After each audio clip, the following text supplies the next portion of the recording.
सांस बची रहेगी तो अपने भारत के अमन को और शांति को, सद्भाव को बाकी रखते हुए भारत के संविधान के अधिकार के तहत संघर्ष जारी रहेगा।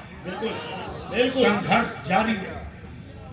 देखा आपने डॉक्टर बाबा साहब भीमराव अंबेडकर की किसी ने तौहीन की पार्लियामेंट में? देश का एक एक दलित भाई का बेटा सड़क पे आ गया। लेकिन अफसोस, हमारे आका करीम की इज्जत लूटी जाए। माफ करना, माफ करना, यह कड़वा सच है। मरी हुई लाशों को कांधे की जरूरत पड़ती है, जिंदा कौमों को कांधे की जरूरत नहीं पड़ती। क्या बात? अगर आप लाश नहीं हो तो इंतजार करो, और अगर जिंदा कौम हो तो मुस्तफा की अजमत के झंडे के नीचे जमा हो जाए। बिरादरी की दीवार टूट जाएगी मेरे नबी के झंडे के नीचे।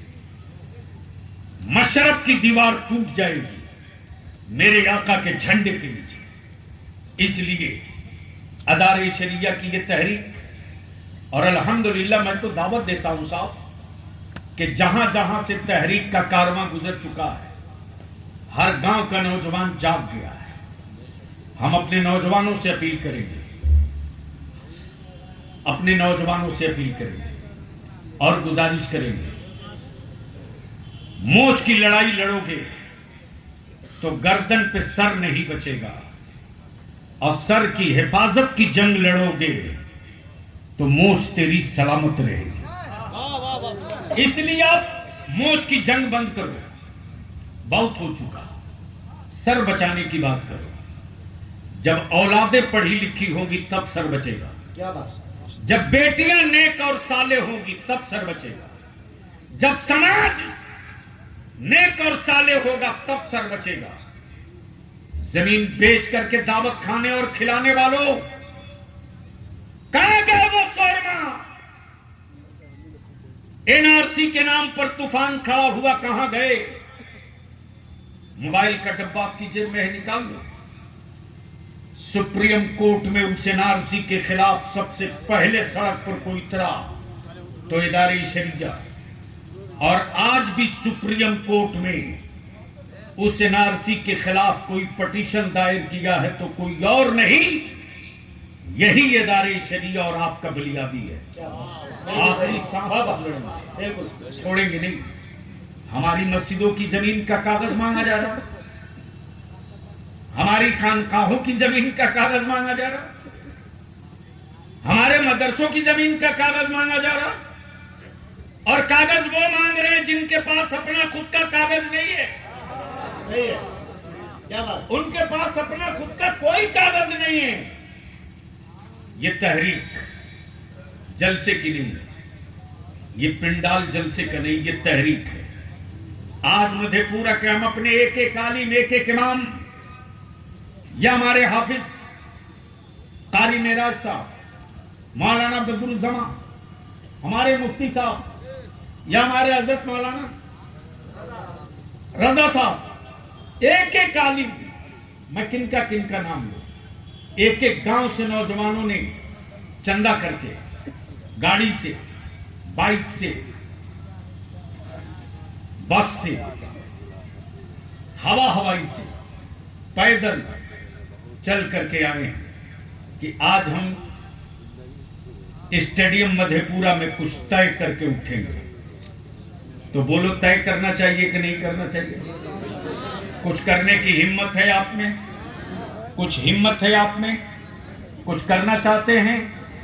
तो जो मेरे इस तरफ लोग हैं वो भी अब मैदान में आ जाएं, और जो उस तरफ है वो भी सामने अब आ जाएं।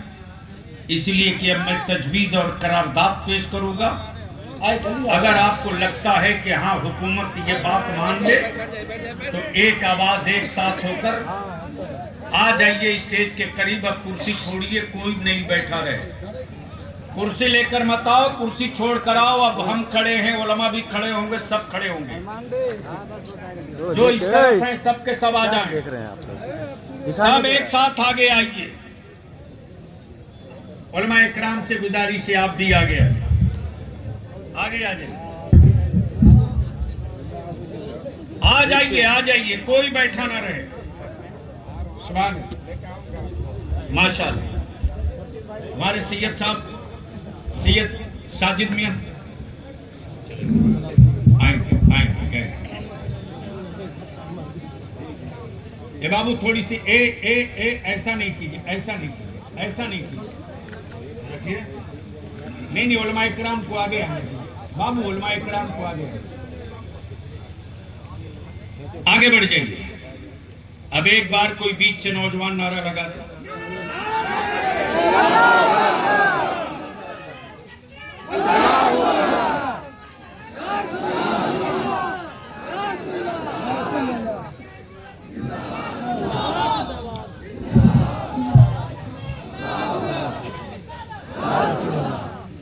हमारे बच्चे लवारिस हो गए, कोई कहीं मॉब लिंचिंग कर सकता है।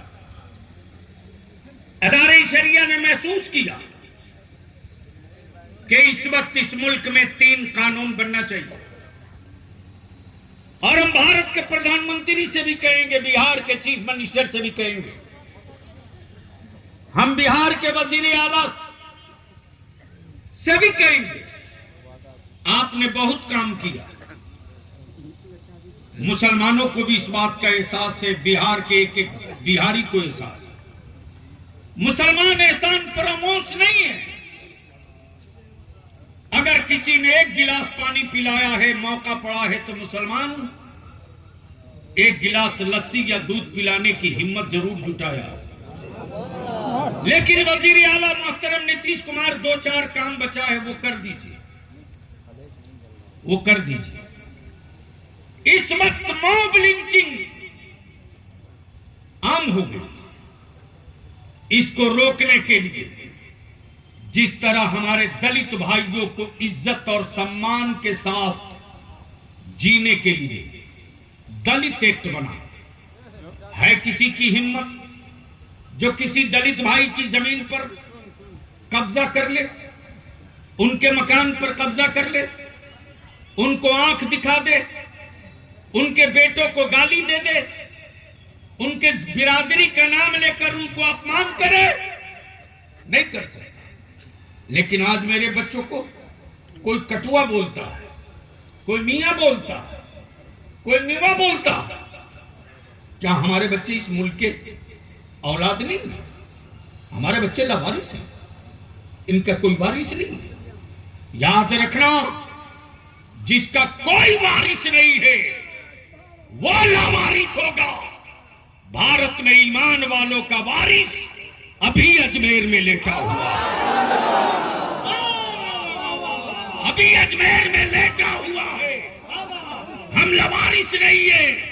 मेरे वारिस भारत छोड़ के नहीं गए, हमारे वारिस कब्रिस्तानों में आराम कर रहे हैं, अपनी कब्रों में लेटे हुए हैं। इसलिए बलिया भी कहता है, ज्यादा होंठ पर उंगली मत रखो, वरना उल्टी कर दूंगा तो कई जुर्मों का, कई पुश्तों का पाप सड़क पे निकल आएगा। ईमान से बोलो, आका करीम की इज्जत के लिए कानून बनना चाहिए कि नहीं बनना चाहिए? कानून बनना चाहिए कि नहीं बनना चाहिए? नामूसे रिसालत पर कानून बनना चाहिए कि नहीं बनना चाहिए? ताबेदारी शरीया की तजवीज नंबर 1 कि क्यों नहीं एक ऐसा कानून बना दिया जाए कि मेरे पैगंबर सल्लल्लाहु अलैहि वसल्लम के साथ साथ किसी के भी मजहब के, किसी के भी धर्म के, हम सिर्फ अपनी बात नहीं कर रहे, हम सबकी बात कर रहे हैं। इदारे शरीया सिर्फ मुसलमान की बात नहीं कर रहा, पूरे हिंदुस्तान की बात कर रहा, हर धर्म के लोगों की बात कर रहा, चाहे बुद्ध हो, चाहे जैन हो, चाहे मुस्लिम हो, चाहे हिंदू हो, चाहे सिख हो, चाहे ईसाई हो, चाहे अगड़ा हो, चाहे पिछड़ा हो, चाहे दलित हो, चाहे सवर्ण हो, किसी भी जाति और धर्म के मजहबी पेशवा जिससे लोगों की आस्था जुटी हो, जिससे लोगों की अकीदत जुटी हो, अगर उसका यदि कोई अपमान करे, बेइज्जत करे, तो ऐसे लोगों पर देशद्रोह का मुकदमा होना चाहिए। बोलो होना चाहिए कि नहीं होना चाहिए?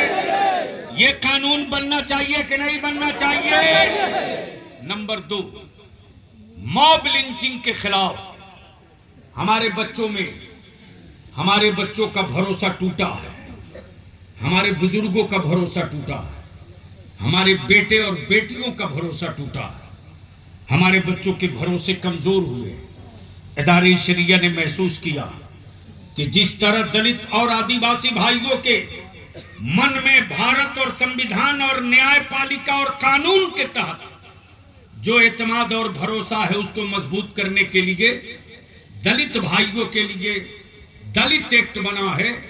अब वक्त आ गया है कि भारत के प्रधानमंत्री और बिहार के चीफ मिनिस्टर दलित एक्ट की तरह, दलित कानून की तरह अब एक कानून भारत में बन जाए, मुस्लिम सिक्योरिटी सेफ्टी एक्ट। बोलो ये होना चाहिए कि नहीं होना चाहिए? बोलो ये कानून बनना चाहिए कि नहीं बनना चाहिए? बोलो ये मंजूर है कि नहीं है? तीसरा, इस वक्त एक बात बहुत कीमती अर्ज कर रहा हूं, worship place act. Worship place act, इसको हिंदी में कह सकते हो मजहबी मकामात कानून। 1947 में, कब?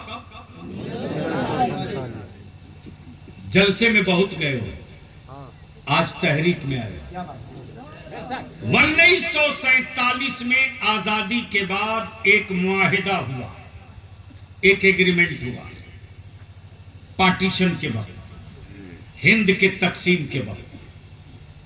पाकिस्तान के हुक्मरानों तुम भी सुनो, हिंदुस्तान के हुक्मरानों तुम भी सुनो।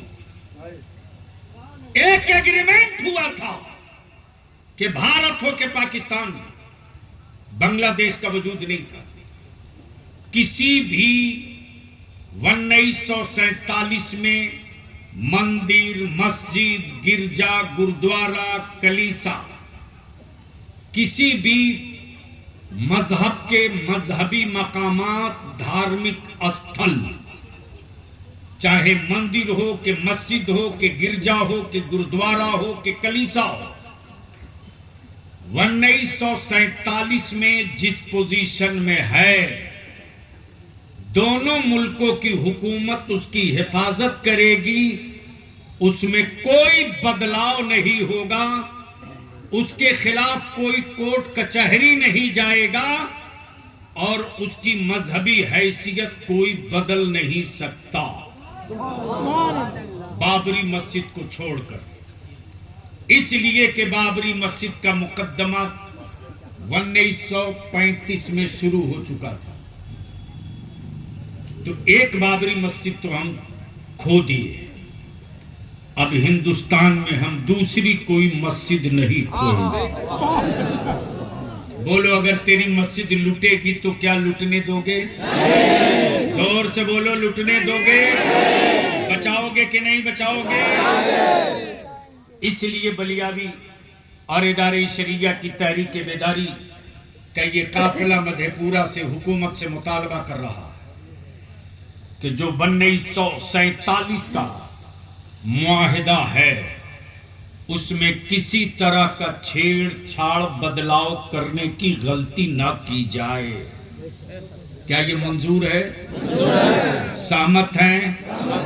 बदलाव होना चाहिए कि नहीं होना चाहिए? बदलाव होना चाहिए कि नहीं होना चाहिए? नहीं होना चाहिए। तीसरा, 1991 में, साल लिख लो, कब? 1991 में भारत के पार्लियामेंट में एक कानून बना, इसी को वर्शिप एक्ट कहते हैं, यही है। और कानून ये बना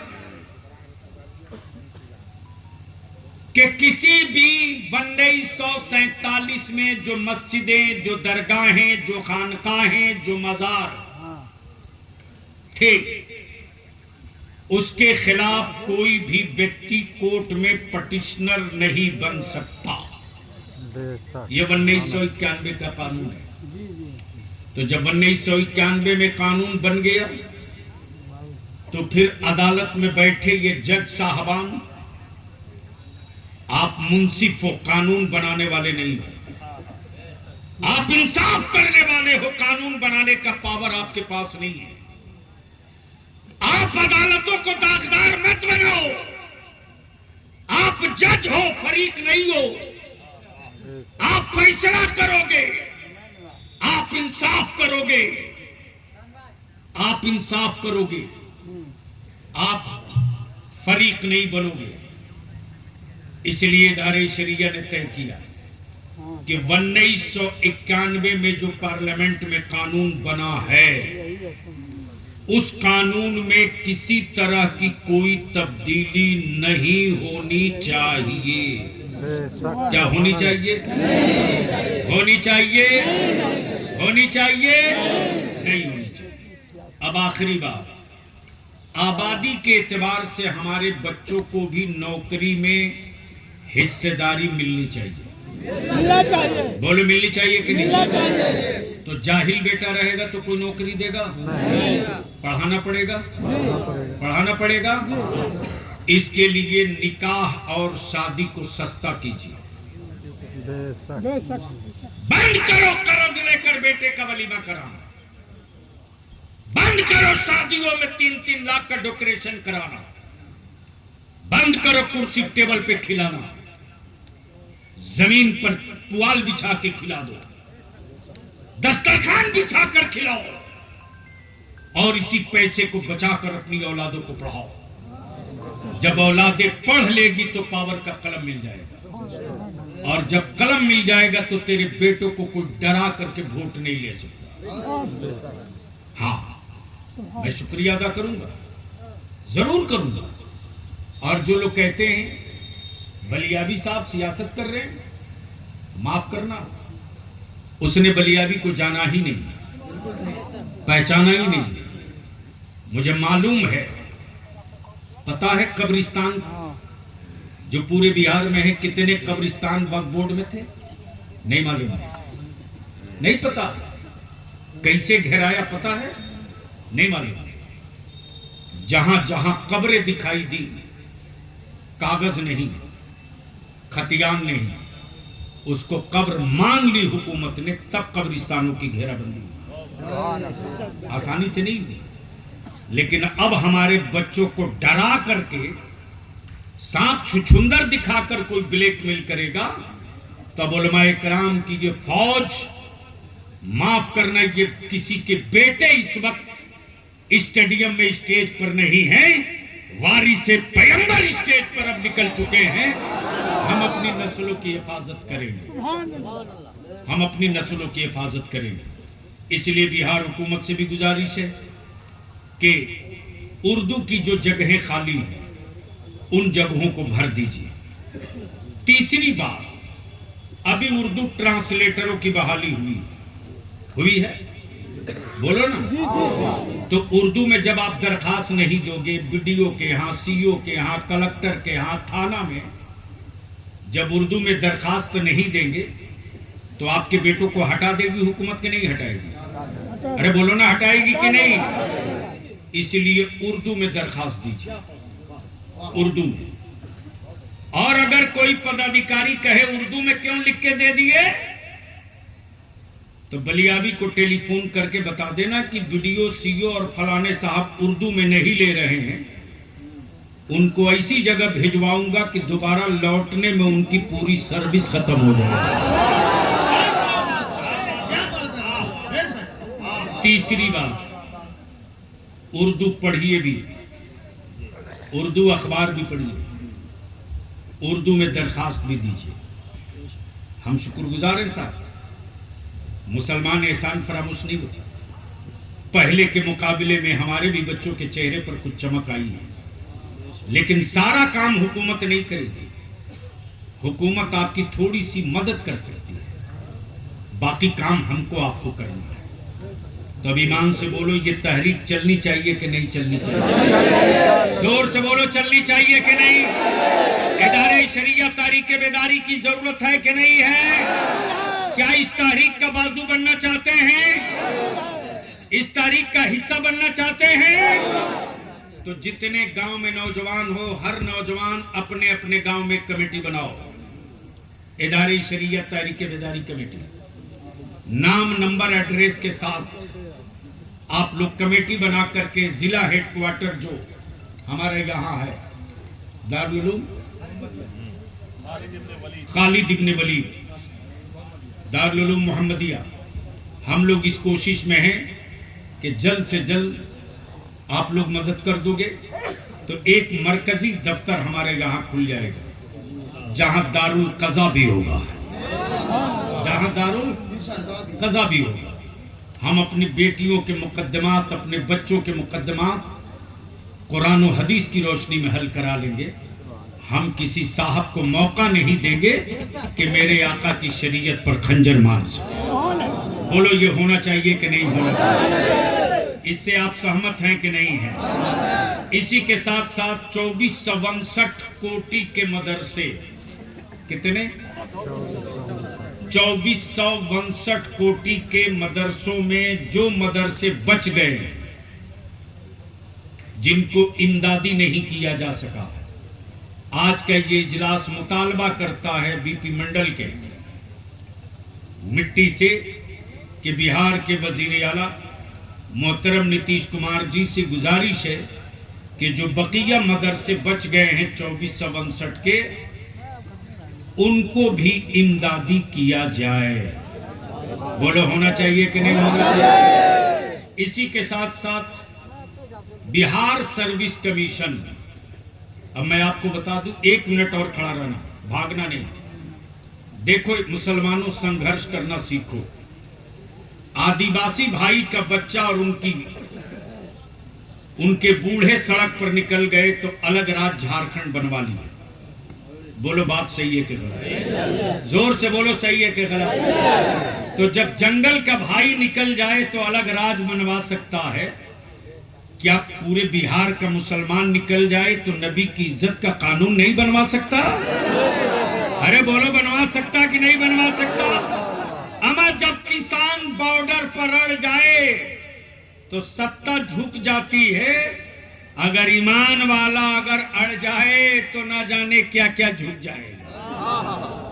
इसलिए इदारे शरिया ने महसूस किया, 29 नवंबर 2023 को बिहार बीपीएससी का रिजल्ट आया। बीपीएससी समझते? Bihar service commission. 29 बच्चे हमारे क्वालिफाई किए। कितना? 400 में 29, यानी 8% हुए। जहां हम 2% भी नहीं, 3% भी नहीं, वहां 8% पर हम आए। उसमें बिहार हुकूमत की तरफ से हज हाउस में एक कोचिंग का इंतजाम था। अब मैं रिजल्ट जो देखा तो मेरे दिमाग चीख पड़ा। पूर्णिया, कटिहार, सुपौल, सहरसा, मधेपुरा, खगड़िया, ये जो इलाका है यानी कोसी और सीमांचल का जोन, इस इलाके में उसी तरह का एक कोचिंग सेंटर हो जाए जिस तरह बिहार के पटना के हज हाउस में है, ताकि गरीब किसान का बेटा जिसका बाप पटना में रहकर नहीं पढ़ा सकता, वो पूर्णिया में अपने बच्चे को कहीं भी रख करके बीडीओ, सीओ, एसडीओ बना सकता है। तो बोलो, ईमान से बताइए कि क्या हज हाउस की तरह कोसी और सीमांचल में भी कोचिंग सेंटर होना चाहिए कि नहीं होना चाहिए? होना चाहिए कि नहीं होना चाहिए? होना चाहिए कि नहीं होना चाहिए? और बिहार में मदरसा बोर्ड के सनद को, सर्टिफिकेट को कॉलेज और स्कूल के बराबर हो गया। हो गया? अब हमारा बच्चा फौकानिया करके भी पुलिस में बहाली के लिए जा सकता है, लेकिन जब सीने में दम रहेगा तब ना दौड़ेगा। अरे बोलो ना, सुबह 10 बजे सोकर उठोगे तो पुलिस में बहाली होगे, चौकीदारी में भी जगह नहीं मिलेगी। इसलिए नमाज के लिए सुबह उठ जाओ। किसके लिए? और नमाज पढ़ करके अपनी सेहत बेहतर करो। जब सेहत मजबूत होगी तब मुल्क की सरहदों की हिफाजत करोगे। तो ये जितने करारदाद तजावीज पेश किया गया है, इन सबों से आप सहमत हैं कि नहीं? बोलो, ये डिमांड जायज है कि नहीं है? जायज है। ये मुतालिबात जायज हैं कि नहीं है? ये हुकूमत को देना चाहिए कि नहीं देना चाहिए? आखिरी बात, हम लोगों के पास कोई कल कारखाना फैक्ट्री नहीं थी। राष्ट्रपिता बापू ने जब अंग्रेजों के कपड़ों का बहिष्कार किया, क्या किया? यानी विदेशी कपड़ा का जब राष्ट्रपिता ने बहिष्कार किया तो भारत के बुनकर मुसलमानों ने कहा, बापू घबराना मत, हम अपने भारत को नंगा नहीं रहने देंगे। और मुसलमानों ने कपड़ा बुन करके हैंडलूम के जरिए देश को कपड़ा पहनाया। आज हैंडलूम बंद हो गया है, पावरलूम आया। ठीक है, टेक्नोलॉजी आई है। बिहार हुकूमत से अपील है कि जिस तरह पहले बुनकर समिति थी, हैंडलूम कारपोरेशन था, हमारे बच्चों को भी सब्सिडी पर लोन दिया जाए, स्पेशल पैकेज के तौर पर, ताकि हमारे बच्चे भी हैंडलूम पावरलूम लगा करके रोजगार से मजबूत हो सके। बोलो, ये होना चाहिए कि नहीं होना चाहिए कि नहीं होना चाहिए? अब आखिरी बात, उलमाए कराम भी हाथ उठाएंगे और आप भी हाथ उठाकर तायीद करेंगे। नबी की इज्जत पर कानून बनना चाहिए कि नहीं बनना चाहिए? मुसलमानों के लिए सेफ्टी एक्ट बनना चाहिए कि नहीं बनना चाहिए? उर्दू की बहाली होनी चाहिए कि नहीं होनी चाहिए? मॉब लिंचिंग के खिलाफ कानून बनना चाहिए कि नहीं बनना चाहिए? आबादी के हिसाब से हमारे बच्चों को हिस्सेदारी मिलनी चाहिए कि नहीं मिलनी चाहिए? इन्हीं चंद जुमलों के साथ आप तशरीफ लाए और आखिर में मैं यही आपसे, अल्फाज नहीं है, ये तहरीक बलियाबी की नहीं है, ये तहरीक आपकी है। कौन क्या कह रहा है मत सुनो, ये तहरीक जैसे जैसे गर्म होगी वैसे वैसे सियासी पार्टियों के पोर्टेबल नेताओं को दर्द होगा। लेकिन हमें मालूम है, खूब पता है कि किस बीमारी की दवा कहां से लाई जाती है। जिस पागल का इलाज कहीं नहीं होता, उन्हीं पागलों का इलाज मेरे भारत में हो जाया करता है। अपने नौजवानों से एक आखिरी पैगाम दूंगा, किसी भी जात धर्म मजहब की बेटी हो, किसी भी जात धर्म मजहब की बेटी हो या मां हो, अगर उसकी इज्जत को खतरा दिखे, अगर उसकी आबरू को खतरा दिखे, तो हिंदू मुसलमान मत देखना, बैकवर्ड फॉरवर्ड मत देखना। उस बेटी की इज्जत बचाने के लिए अपनी जान सटा देना और बता देना कि मुस्तफा की उम्मत का अगर एक बच्चा भी बचा हुआ रहेगा तो देश की किसी की बेटी की आबरू को लूटने नहीं देगा। वो खुद लुट जाएगा, लेकिन भारत की बेटी की इज्जत नहीं लूटने देगा। ये पैगाम लेके जाइए और बारात की ये तय कीजिए। हर गांव के नौजवानों से, बुजुर्गों से, पूरी लिस्ट है मेरे पास। मैं गांव का नाम पढ़ूं तो वक्त ज्यादा हो गया है, इसलिए मैं गांव का नाम नहीं ले रहा हूं। पूरी लिस्ट है मेरे पास, सब कंप्यूटराइज हो जाएगी। मैं भी राब्ता करूंगा, आप भी राब्ता करेंगे। और जो लोग चाहते हैं कि इस तहरीक को आगे बढ़ना चाहिए, बोलो कितने लोग चाहते हो ये तहरीक आगे बढ़ना चाहिए? जोर से बोलो ना, बढ़ना चाहिए। तो हम आपको कहां ढूंढेंगे? अरे जोर से बोलो, कहां ढूंढेंगे? मोबाइल में नहीं ढूंढेंगे यार, ये तो कभी भी विदेशी सिम है, निकाल के फेंक देगा। हम कागज में ढूंढेंगे, और वही कागज मेंबरशिप के लिए है। इसलिए जाने से पहले आप मेंबर जरूर बनेंगे। और मैं गुजारिश करूंगा यहाँ के जिम्मेदारान से कि वो तशरीफ लाएं। ये मेमोरेंडम की मुतालबे की कॉपी है, उर्दू में भी हिंदी में भी। डीएम साहब से टाइम ले लीजिएगा और कलेक्टर साहब से टाइम ले करके आप ये कागज उनके हवाले कर दीजिएगा। इसकी कॉपी बना लीजिएगा, राष्ट्रपति के नाम, प्रधानमंत्री के नाम, आगे आगे। और कहाँ है मौलाना? ये पकड़िए। सेठ साहब, हमारे सैयद माजिद बाबू आए कि नहीं आए? ये पकड़िए सैयद साहब, अल्लामा सैफुल्लाह अलवी साहब, ये पकड़िए। ये पूरी तहरीक की जो करारदाद और तजवीज है,